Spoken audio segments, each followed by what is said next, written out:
Hello everyone, JJIR here, and in this video we're going to see about the grading system that Google has recently added into Google Classroom.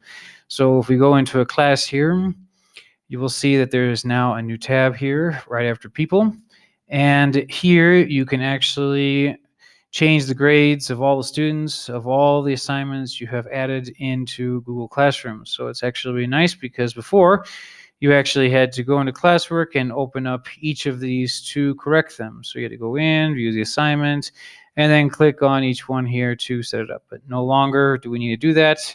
Now we can go into grades here, and everything is now set up to where you can go into this and directly add a grade so that you can do it much faster now. And here as well, you have the possibility of returning it and view submission from here. So any one of these students and any one of these assignments, you can go and see what the student submitted for that assignment in this class. So this has been here for a little bit, but what's slightly newer is if we go into this here, which is the cog, the configuration here for the class settings, down below we have something that's called grading. So this has also been here maybe for a few months, but I think it was worth noting here how this changes a few things. So before, the students didn't really have much of an idea of what was going on with their grades. But now we can add this, and we have a few options here. We can put no overall grade, which is not the goal here. We have total points and then weighted by category. Total points is going to be something more specific. I don't see it being used as much. But basically what it does is it adds up all the points of everything. Sorry, that was the student. Go out of here.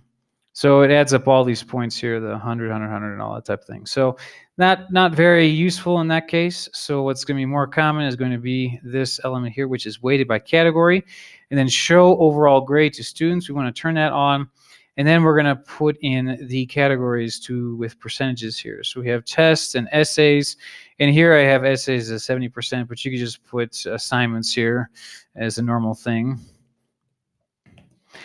And then after you put in your categories here, then just don't forget to click on save up here, because otherwise if you click on X here, this won't get saved. So the idea here is to put weighted by category most of the time, unless you have a very specific reason to use total points. Weighted by category, then show overall grade to students, and then you put your categories in here, and it has to add up to 100%, obviously. So you can keep on adding things here, but it's going to come out as an error if you try to go over the 100%. So you start adding things up. So let's just say that your assignments can be anything, and then your tests are isolated into another 30%, and then we have those set up, and then we click on save here. So after we do all that, if you look up here, what happens is that under each of these assignments, we now have something here more specific. Let's see if we can get here a little bigger, make this guy a little easier to see. There we go. So under each of these assignments, we have a category now, whereas before these didn't exist. So as you can see, some of these are not in categories, and there's no way of adding a category here. You actually have to go into the assignment, which we'll do right now. But as you can see, we have assignments here, and assignments, tests here, tests, and then we have nothing. So we have to fix these guys so that they have a category. So we have to go back into classwork here. And then as you can see here, these were not here before. So if you go down, you can see that some of these don't have categories. So we have some that are assignments, some that are tests, and some that are nothing. So if we go into this guy and we click on up here with the 3 dots, edit, and if we go in here, now this here, which was not there before, has now appeared. And so the original reports and the rubrics are down here below. They got pushed down here, and here we can now select tests or assignments of these sections that we have now. So I could turn this into assignment and click on save, and then it's going to save, and then it'll come out as assignments. And we can do that for the rest of them as well under each of these sections. So the second that you add these, then that will affect. So if I go in here, for example, this student 1, it's got 67.6. And if I go into this one, which doesn't have anything, and I go here and I change this, let's say I change this to 100 now, and I return that, you have to return this guy before it affects anything. So I return, let's say returning, but as you can see, nothing happened here. Now this guy, and on the other hand, does have something under assignments. So if we go here, and we click on this guy and we change him, and then we return this, we're going to see a difference here. in his grade, and it goes up to 73. So these do get affected. These affect the final grade of the student here. So this always ends up as being a percent, but if everything is out of 100, then the student clearly knows that their grade is 73.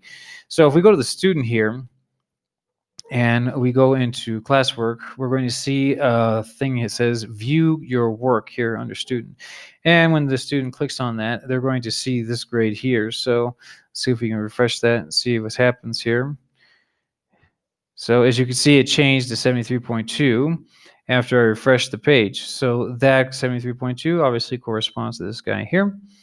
But that allows the student to know, finally, with a little more clarity, what they're going to get at the end. Now, this does not indicate to the student what these things are weighted as. So the student doesn't know from their classroom website profile whether this is going to be part of a 70 or a part of a 30 or a part of anything. So the professor has to explain this to the students beforehand, how much everything is worth.